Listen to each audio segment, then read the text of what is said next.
네, 반갑습니다. 불경 칼리 동호회 지도사번 김대웅 원장입니다. 이번 영상은 그 레이드라는 영화 이제 한참 화제가 됐었죠. 그래서 레이드라는 영화를 보고 좀 리뷰를 해달라는 영상이 예전부터 좀 많았어요. 그래서 고민하다가 오늘 제가 이제 제 본업적인 이제 시즌이 거의 끝나가거든요. 지금 몸 상태가 별로 안 좋아요. 근데 약간 짬이 나서 지금 보니까 뭐 레이드 명장면 모음 해가지고 있네요. 요거를 제가 고정 댓글에 링크를 걸어 놓을 테니까 그걸 보시면 될 것 같고, 저는 이 지금 영상 클립에 보면 3분 10초에 보면 이제 이게 레이드 1인데 그 조폭들이 있는 그 마피아죠, 뭐 조폭이든 마피아든 뭐 어디 그 건물에 침투한 거예요, 이 경찰 특공 대원이. 그래서 이제 이 주인공이 그래서 이제 복도에서 좁은 복도에 3분 10초 장면이에요. 3분 10초 장면.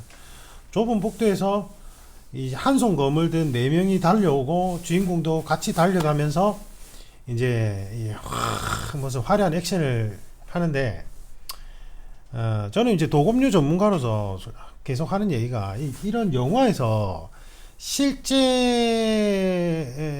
무기술의 움직임을 넣을 수는 없어요. 그러면 되게 밋밋하고 그게 별로 안 와닿을 거예요, 이게 일반인들 입장에서는. 그래서 보통 이제 이런 이제 도검류가 들어간 영화에서는 흥행작들 보면 모션을 아주 크게 해요, 크게. 보통은 그렇게 안 휘두르거든요, 보통은. 근데 모션을 크게 해야지 서로 합을 맞출 수 있으니까 한성검도 보면 이렇게 들고 뭐 이렇게 휘둘러요, 야구 방망이 휘두르듯이 여기서 보면. 근데 절대 저렇게 안 휘둘러요, 이거는.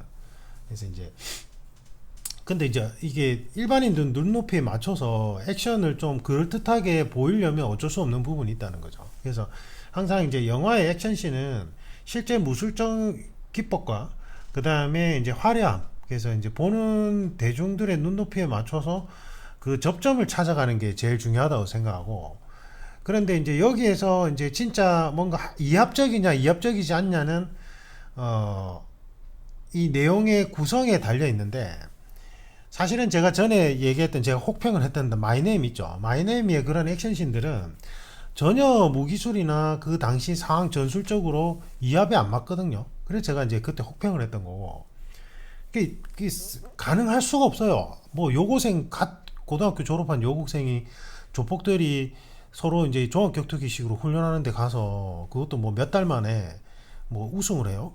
난전을 벌일 때 서로 치고받고 하는데, 그거는 여성분들 내구력을 전혀 몰라서 하는 일이에요, 진짜. 아니, 여성분들 중에 유도 국가대표나 이런데 태릉 선수촌에 가보면 정말 남자들의 웬만한 피지컬을 가지고 있는 여성분들이 있어요.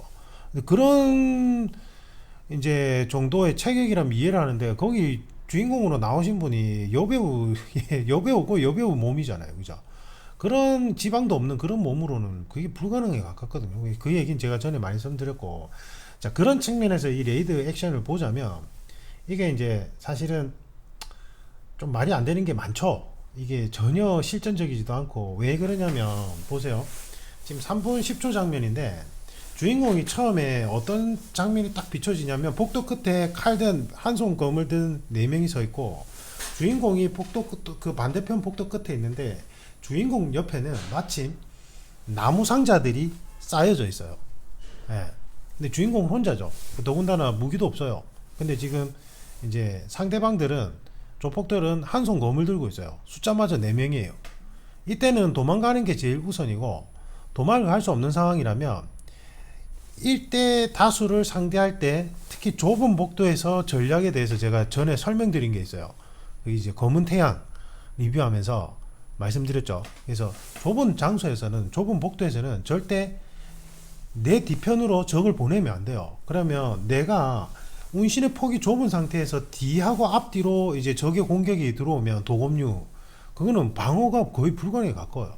그래서 한 명 한 명씩 완전히 없애가지고 뒤로 넘기든지, 아니면 내 등 뒤에 벽을 등지고 계속 이제 상대할 수밖에 없는데, 이것도 이제 치명적인 단점이, 상대방 숫자가 워낙 많으면 차륜전으로 덤비면 내가 벽을 뒤에 두고 있다 하더라도 내가 체력이 먼저 끝날 거예요.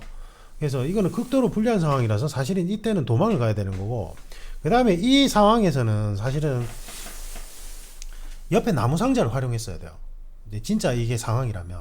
그래서 도망갈 수도 없고 유일한 출구 쪽에서 4명의 조폭이 이제 나를 죽이려고 칼을 한 손 검을 들고 달려오죠. 그때는 어떻게 해야 되냐면 달려오는 타이밍을 잘 봤다가 나무 상자를 그 달려오는 그 앞 루트에다가 던져서 깔아줘야 돼요. 그건 뭐냐면 나는 내 공간을 확보하고 상대방은 공간을 없애주는 거예요. 예, 이게 이제 또 다른 개념에서는 나는 상대방으로부터 거리를 가깝게 만들고 적은 나로부터 거리를 멀게 만드는 그 기본 그 병법에 기초한 거예요. 무슨 말이냐면 우리가 이제 검도 스파링을 할 때 이제 대한검도에 수련하신 분들은 제가 무슨 말하는지 알 거예요. 이렇게 들고 있다가 요 측면 쪽 있죠. 요 측면 쪽으로 돌아 나가면 나는 1쪽 1도에서 한 번에 끝낼 수 있지만 이 사람은 다시 이렇게 돌아야 되니까 한 번, 두 번이 되거든요. 그래서 이 사람은 지금 거리가 멀어진 거고 나는 거리가 가까운 그대로인 거예요. 예. 이게 상대방은 거리를 멀게 만들고 나는 상대방에게 거리를 가깝게 만들라라는 전법의 하나예요, 일종의. 근데 이것도 공간을, 이거는 이제 거리, 물리적 간압에 대한 설명이고 공간을 활용해서 이 전술을 실현할 수 있거든요. 그게 제일 대표적인 게 이제 이 사람들의 행동 공간을 제한시켜 버리는 거예요. 그래서 저 상황에서는 나무 상자를 저쪽 뛰어오는 조폭들 앞에다 던졌어야 돼요. 지금 이제 위압감을 주기 위해서 뛰어온단 말이에요. 사실은 진짜 칼잡이들은 저렇게 안 뛰어와요. 뛰어올 필요가 없거든요. 완전히 도가니에 던지잖아요, 이 사람이. 그래서 진짜 제대로 훈련받은 암살자나 도검류 전문가들이라면 저 4명이 뛰어올 필요가 전혀 없고요. 서서히 다가와야 돼요. 서서히 다가오면서 이 지금 혼자 있는 사람이 극도의 공포감이 빠지게 하면서 호흡을 잃게 만들어야지 돼요. 이렇게 뛰어올 필요가 없다고요. 예. 근데 어쨌든 저기서 뛰어오잖아요, 저 사람들이. 뛰어오는 것도 압박감을 줄 수 있어요. 어쨌든 내가 주인공이라면 저 같으면 나무 상자를 앞에 저 사람들이 달려오는 왜냐면 좁은 복도니까. 좁은 복도가 아니라면 소용이 없어요. 근데 좁은 복도이기 때문에 달려오는 기동성을 제한시키기 위해서 저기 있는 쪽에다가 나무 상자를 던져버리는 거예요. 그래서 내 공간은 만들고 상대방들은 공간을 줄여주는 거죠. 맞죠? 더 좋은 거는 나무 상자를 지금 복도가 저게 한 2사람이 지나갈 수 있는 약간 넓은 복도니까 나무 상자를 양쪽으로 깔아줘도 좋아요. 그리고는 내 앞에 오는 적은 한 사람만 들어올 수 있는 공간으로 만들어줘도 된다는 거죠. 근데 아까 얘기했잖아요. 진짜 제대로 된 칼잡이들은 4명이서 만약에 그렇게 해도 서서히 한 명씩 오거든요. 그리고 차륜전을 펼칠 거라서 그게 소용이 없지만 어쨌든 이 지금 조폭들은 제가 볼 땐 전문 칼잡이들은 아니거든요. 이 역할에서는. 그래서 막 자기가 인원수가 더 많음에도 불구하고 호흡이 딸릴 걸 감수하고 저 무거운 한 손 고물 들고 미친 듯이 달려오잖아요. 맞죠? 그럴 때는 내가 저 사람들의 공간을 줄이기 위해서 마구잡이로 던지는 것도 좋지만 양쪽으로 나무 상자를 배치해서 통로를 좁게 만들어주는 것도 좋은 병법이 돼요. 예. 왜냐하면 지금 한 손 검이라서 주변에 물건이 많을수록 휘두르다가 걸릴 가능성이 높거든요. 예. 주인공이 지금 무기가 없는 상황이니까. 맞죠? 그리고 나무 상자를 깔아주고 나무 상자를 하나를 부셔서 내 방패막이로 하나 서야 돼요. 예. 그게 현실적인 거예요. 근데 지금 여기서는 주인공도 같이 달려가. 자기가 인원수가 극도로 불리한 4대1 상황인데 본인도 같이 적들을 향해서 달려가는 거예요. 저는 달려가길래 처음에 뭐 이렇게 한 명씩 빠르게 탁탁탁 치면서 흘려서 반대 출구로 나아가기 위해서 달려가는 줄 알았어요, 처음에는. 근데 확 4명이서 부딪혀가지고 한 명 다 죽여버리더만. 이렇게 제압을 해버리더만. 불가능해요. 좀 복도에서 한 명 뒤로, 그러니까 나중에 조금 더 지나면 한 명이 뒤로 가는 상황이 벌어지거든요. 몇 분에 나오냐면 한 명씩 제압을 해요. 한 명씩 제압하는데 어떻게 공교롭게도 한 명 제압하는 동안 순차적으로 오고 있어요. 거의 동시에 달려왔네. 그리고 지금 한 명이 이게 지금 몇 분 분량이냐면 3분 22초쯤에 보면 한 명 뒤로 나가고 한 명 왔거든요. 근데 한 명 제압하고 또 뒤명이 일어날 때쯤에 또 가서 제압하는데 그건 불가능해요. 뒤에 눈이 안 달려 있는 상황. 그래서 지금 이렇게 좁은 복도에서는 지금 저렇게 가면 안 되고 아까 얘기했듯이 나무 상자를 활용해서 공간을 줄여주고 내 공간을 확보하든지 예? 아니면 나무 상자를 방패막이로 맞아서 최대한 빠르게 뛰어가면서 전에 얘기했던 제가 이것도 관련 영상을 올려드렸어요.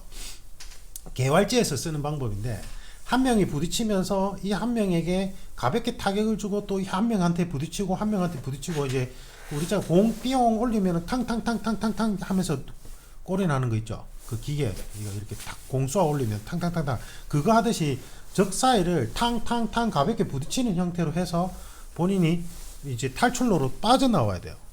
저는 마주 달려가길래 그렇게 하려고 하는 건 줄 알았거든요. 근데 한 명씩 다 제쳐버려. 제가 본 영화 중에 제일 황당해요. 말이 안 돼요, 이건 기본적으로. 네. 근데 이제 말이 되려면 이 주인공이 압도적인 이제 고수예요. 압도적인 고수라서 뭔가 하늘을 논이는 신선의 계열이야. 고수 중에. 근데 그런 게 사료에 보면 있긴 있어요. 예전에 제가 이름이 지금 기억이 안 나는데 누구 무사는 조선시대 때 10대여 명의 왈패들을 가지고 놀았다 이런 묘사들이 있거든요. 예, 그런 거는 진짜 완전히 급이 다른 사람들이죠. 뭐 그러면 그럴 수도 있겠는데 이건 왜냐면 또 주인공이 무기도 없었고 그 다음에 여기서 이제 액션씬도 말이 안 되는 게 저 좁은 작소에서 저게 지금 저게 제가 볼 땐 재련이 가벼운 합금 금속이 아니라 분명히 저게 그냥 강철일 거거든요. 강철이 저 정도 길이에 저 정도 두께라면 엄청 무거워요. 한 1kg에 가까워요. 1kg. 1kg까지는 안 된다 하더라도 얇게 만들었다 해도 한 700g에 가깝거든요. 근데 그걸 한 손으로 휘두른다? 엄청난 체력을 요구하고 그리고 저렇게 한 손 검이라면 이렇게 휘두르면 어깨가 다 빠져요. 그래서 항상 내 몸을 중심으로 궤적이 타면서 들어가야 되는데 이렇게 야구 방망이 휘두르듯이 팔이 이렇게 쭉 뻗으면서 내려오는 형태로 가면 어깨가 다 빠져요. 제가 칼리 지도자나 칼리 뭐 해외 마스터라는 사람들 영상들 보면 라탄 스틱을 그렇게 휘두르는 사람들이 있어요. 근데 그건 라탄 스틱이나 가능한 거예요. 그게 만약에 지금 저렇게 700g에서 1kg에 가까운 도검류라면 절대 그렇게 못 휘둘러요. 어깨 다 빠져요. 그래서 내 몸을 타고 그대로 뻗듯이 들어가야 되지 플루가 이렇게 든 상태에서 이렇게 휘두르는 건 처음에 동작을 크고 호쾌하게 만들기 위해서 한다 이거까지는 이해를 하지만 그렇게 계속 플로우 연습하는 칼리 지도자나 그 칼리 해외 마스터들이 있거든요. 근데 그거는 라탄이니까 가능하다고요. 나무 아주 가벼운 나무니까. 근데 저게 실제 도검류 같으면 그렇게 하면 어깨가 다 손상돼요. 체력 소모도 엄청 커요 저게. 그러니까 실제 스파링을 안 해본 사람들인 거예요. 실제 스파링을 하면 라탄 스틱도 나중에 무거워요. 체력이 딸리기 때문에. 근데 저렇게 700에서 1kg 되는 도검류를 실제 칼을 들고 그렇게 휘두른다? 체력도 안 될 뿐더러 어깨도 손상이 와요. 못 휘둘러요 나중에. 그 다음에 손이 빠져버려요. 이게 저 정도 무게를 내가 손잡이 안 놓치고 하려면요 손하기 힘도 엄청나게 단련이 된 상태가 돼야 되거든요. 근데 저렇게 풀스윙으로 마치 몸 밖에서 벗어난 형태로 막 크게 휘두르면 보기에는 호쾌하게 보일지 모르겠지만 손잡이에서 빠져버려요. 칼이 조금만 충격을 줘도 어깨도 나가고. 이거는 제가 다음에 시범으로 보여드릴게요. 무슨 말이냐면 진짜 전문가들은 여기서 이렇게 뻗듯이 가면서 플루가 가지 이렇게 들고 이렇게 크게 원을 휘두르면서 안 휘두른다니까요. 근데 뭐 그걸 파워 스트라이크 해가지고 해외 뭐 칼리 지도자들 중에 보면 라탄을 들고 막 그렇게 휘둘러 제끼는 사람들이 있던데 그거는 가벼운 라탄이니까 그게 되는 거예요. 근데 그 가벼운 라탄도 어깨에 데미지가 많이 갈걸요 제가 봤을 때는. 근데 그게 만약에 제가 이렇게 700에서 1kg 짜리를 들고 간다 실제 도검류를 불가능해요. 아무리 단련을 많이 해도 관절은 단련이 안 돼요. 근육은 단련이 되지만 근육하고 뼈는 단련이 되지만 관절과 인대와 힘줄은 단련이 안 돼요. 그건 소모품이에요. 소모품. 그런 분들은 탄력을 경험도 못 해본 거예요. 제가 볼 때는 탄력을 경험해 본 사람들은 그렇게 무리하게 풀스윙으로 플로우를 통해 가지고 강하게 휘둘러서 타격을 준다는 건 아무 의미가 없거든요. 이것도 제가 전에 영상을 올려드렸어요. 타격인지 베는 건지. 베는 거라면 그렇게 휘두를 필요도 없고 왜냐하면 베는 거니까.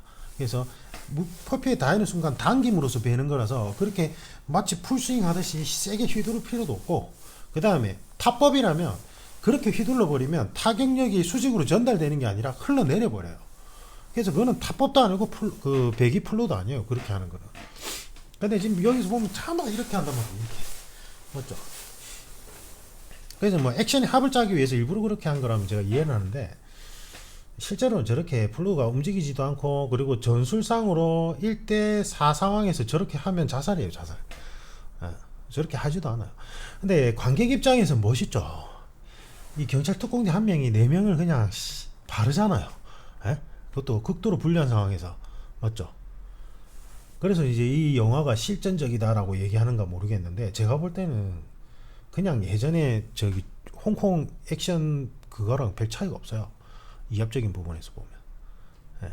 그래서 이런 합을 맞춘 형태, 그 다음에 전혀 논리적이지도 않고 이합적이지 않은 영상들이 활성화되면서, 그 해외 마스터들 보면 그런 거 있잖아요. 뭐 칼리뿐만 아니라 신라, 그 다음에 뭐 이런 거 보면 시연용 무술, 시연하는 걸로 하는 사람들 있잖아요. 이 무술 자체가 시연용 무술이라는 게 아니라 이제 이걸 활용해서 시연을 하는 사람들 있잖아요. 전 세계를 돌아다니면서. 근데 가만히 보면 합을 맞춘 형태에서 막 얘기하는데 그게 이합적으로 전혀 맞지 않은 경우가 더 많아요. 이게. 근데 제가 정확하게 기억이 안 나는데, 이렇게 뭔가 막고 있는 상황인데 이 틈 사이를 찔러서 목 때를 가격한대.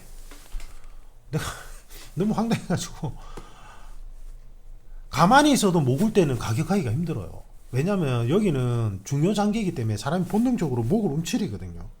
예, 가만히 있어도 완전히 비어 있는 상황에서도 목을 때는 가격하기가 힘들어서 하다 보면 여기 턱을 치게 돼 있어요. 예. 그래서 목을 때를 가격할 때는 얇게 펴서 이렇게 올라가는데 주먹으로 목을 때를 가격하래. 저처럼 그 목이 짧은 사람은 이렇게 수그리면 바로 턱에 맞겠죠. 예, 뭐 턱이 부러질 수도 있겠지만 손도 멀쩡할 리는 없죠. 그죠? 예. 뭐 어쨌든 제가 얘기하자면 이거는 시연을 한번 보여드려야 될 거라서 이게 생략하고, 어쨌든 지금 레이드 명장면이 제가 요거는 링크를 걸어 드릴게요. 그냥 예전에 이제 홍콩 영화, 액션 영화들 보면 시원하고 화끈하잖아요. 그런 맛으로 보는 영화인 것 같아요, 제 생각에는. 예, 뭔가 전에 제가 얘기했던 그 저기 그 뭐죠? 인스트럭션인가? 그 용병 나와가지고 하는 거 있잖아요. 그게 훨씬 낫어요. 그게 훨씬 그 1대1 상황에서 이 스파링상 구현되는 부분들이 훨씬 공방의 이치에 적합하게 만들어져 있고, 이거는 그냥 합으로 짜고 만든 그냥 영화예요, 영화. 예전에 홍콩 영화시고. 제가 생각할 때는 이상입니다. 다른 것도 제가 뭐 이거 부분 있고 2탄도 있던데 보고 제가 말씀드릴게요. 이상입니다.